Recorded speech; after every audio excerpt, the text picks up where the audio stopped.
قومی اسمبلی اور سینٹ میں الیکشن ایکٹ ترمیمی بل کثرت رائے سے منظور کر لیا گیا ہے۔ اپوزیشن اراکین کی جانب سے بل کی شدید مخالفت کی گئی۔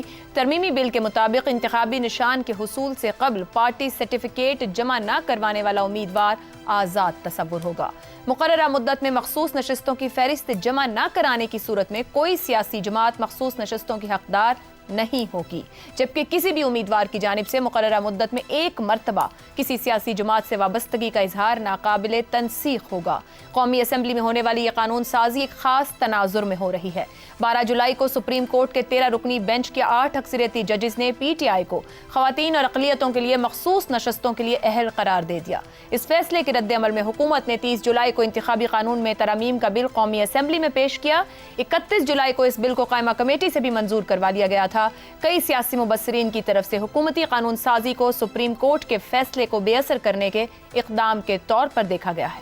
ابھی یہ معاملہ چل ہی رہا تھا کہ سپریم کورٹ کے 2 ججز جسٹس امین الدین اور جسٹس نعیم اختر افغان نے تفصیلی اختلافی نوٹ جاری کر دیا۔ اس نوٹ میں کہا گیا ہے کہ پی ٹی آئی کو مخصوص نشستیں دینا عدالت کا اپنی جانب سے خود سے تخلیق کردہ ریلیف ہوگا۔ ریاست کا کوئی آئینی ادارہ کسی ایسے عدالتی حکم پر عمل کا پابند نہیں جو آئین کے مطابق نہ ہو۔ ریلیف کے لیے آرٹیکل 175 اور 185 میں تفویض دائرہ اختیار سے باہر جانا، آرٹیکل 51، 63 اور 106 معطل کرنا ہوگا۔ اختلافی نوٹ میں یہ بھی کہا گیا ہے کہ تحریک انصاف کیس میں فریق ہی نہیں تھی۔ سنی اتحاد کونسل نے بطور سیاسی جماعت الیکشن میں حصہ ہی نہیں لیا۔ اکثریتی فیصلے میں قانون کی بنیادی دفعات اور آئین کو نظر انداز کیا گیا۔ اب اس سارے تناظر میں آج الیکشن ایکٹ میں ہونے والی ترامیم کیا آئینی یا عدالتی بحران میں مزید شدت کا باعث بنے گی؟ پاکستان کی پوری تاریخ میں عدالت کے اکثریتی فیصلوں پر ہی عمل ہوتا رہا ہے، چاہے یہ فیصلے کتنے ہی متنازع کیوں نہ ہوں۔ اب ان ترامیم کے بعد سپریم کورٹ کے 8 ججز کے اکثریتی فیصلے کی قانونی حیثیت کیا رہ جائے گی؟ کوئی شک نہیں کہ پاکستان میں پارلیمنٹ کے پاس قانون سازی کرنے کا مکمل اختیار ہے، مگر کیا چیک اینڈ بیلنس کے اصول پر مبنی ہمارے آئین کے مطابق کسی بھی قانون سازی کی آئین سے مطابقت ہونے یا نہ ہونے کی تشریح کا حتمی اختیار سپریم کورٹ کے پاس ہی نہیں؟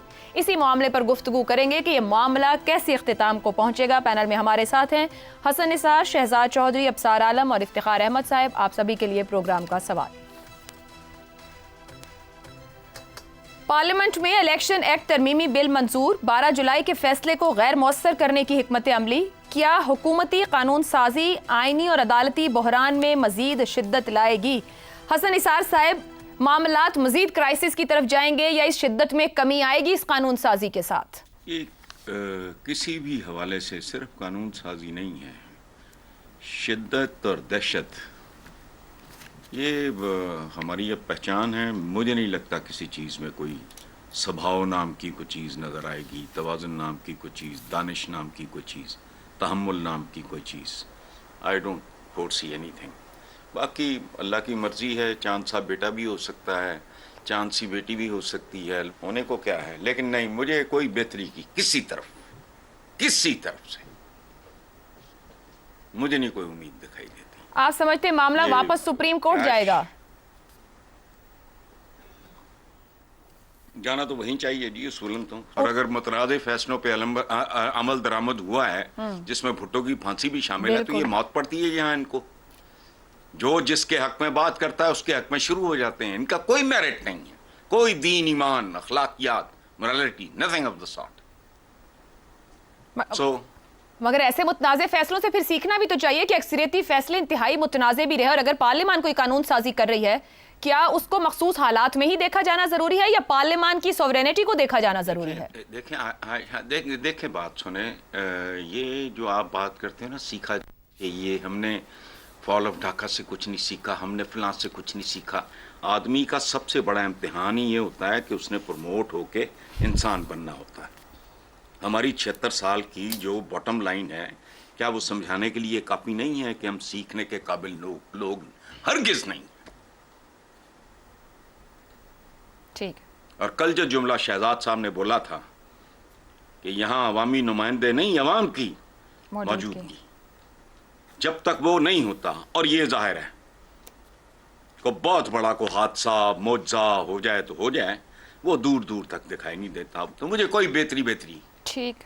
کہیں بھی بہترین. کسی بھی شعبے میں. کسی بھی شعبے میں کہیں بھی بہتری No. یعنی کہ شدت نہیں مزید کرائسس ہوگا. ابصار صاحب یہ قانون سازی تو کر لی حکومت نے, پارلیمان سے منظور ہو گیا ہے, مخصوص نشستوں کا پی ٹی آئی کو جو دینے کا فیصلہ تھا یہ اب اس کے سامنے کھڑا دکھتا ہے. جو اختلافی نوٹ آیا اس میں ججز نے کہا کوئی آئینی ادارہ کسی ایسے عدالتی حکم پر عمل کا پابند نہیں ہے, یہ وہ اختلافی نوٹ کہہ رہا ہے. کیا حکومت ججوں میں جو سوچ میں تقسیم موجود ہے اس کا بھرپور فائدہ اٹھا رہی ہے اس وقت؟ ججوں میں تقسیم نہ بھی ہوتی تو حکومت نے میرا خیال یہی کرنا تھا, کیونکہ ان کی سیاست کو یہ سوٹ کرتا ہے, اس میں کوئی انہونی بات تو نہیں ہے. چاروں مارشل لاؤں کو اسی جوڈیشری نے اکثریتی فیصلے سے تحفظ دیا.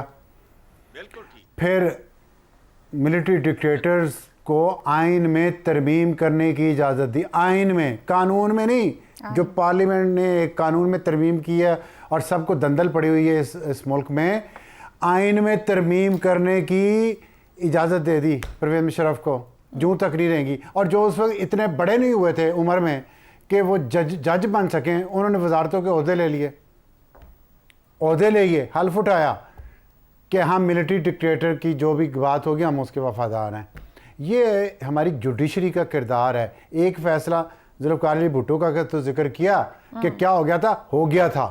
آج تک سندھ میں وہ زخم ان کے سینے پہ لگا ہوا ہے.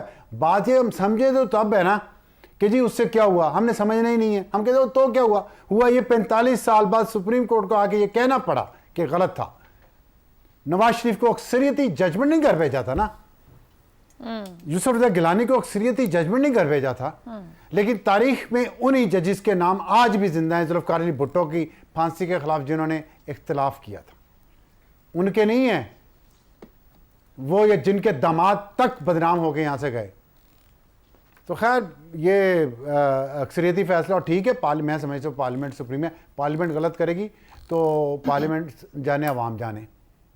سرکاری ملازم نہیں جان سکتے, نہ سرکاری ملازم کا یہ کام ہے. سرکاری ملازم کا کام لکھا ہوا ہے آئین میں کیا ہے, سرکاری ملازم کو وہ کام کرنا چاہیے, ورنہ سرکاری ملازمت چھوڑے, ہمت کرے, تنخواہ مہینے کی رکھے سائیڈ پہ, پینشن رکھے سائیڈ پہ, اور کہے میں عوام کے اندر جا رہا ہوں, یہ کف چڑھا کے پھانسیاں بھی بھگتوں گا, جیلیں بھی بھگتوں گا, کیس بھی بھگتوں گا, سڑک پہ گولیاں قتل بھی ہوں گا, اور پھر میں کرپشن بھی کروں گا.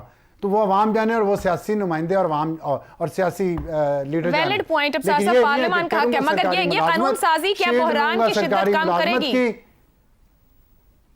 کیا یہ قانون سازی کیا یہ جو آئینی عدالتی بحران ہے اس کی شدت کو کم نہ کرے؟ بے شک عدلیہ ٹھیک ہوتی نا پہلے دن سے آج تک تو شاید ہم اتنے بحران نہ دیکھتے. تو میں سمجھتا ہوں کہ پارلیمنٹ, اور میں آپ کو بتا دیتا ہوں, اگر سپریم کورٹ نے سٹرائک ڈاؤن کر دی پارلیمنٹ کا ایکٹ, جو اتنی جرت تو کسی جج میں نہیں تھی, نہ اس کے سسر میں کسی میں تھی, کہ کسی ملٹری ڈکٹیٹر کو کہہ دیتی تم نے غلط کیا اس کی زندگی میں, یا اسے آئینی ترمیم کا حق ہی نہ, وہ اگر پارلیمنٹ کے صرف ایکٹ کو سٹرائک ڈاؤن کرے گی نا, تو پارلیمنٹ میں اگر جان ہے تو دوبارہ کرے, دوبارہ ایکٹ بنائے, پھر لائے, پھر کرے سٹرائک ڈاؤن.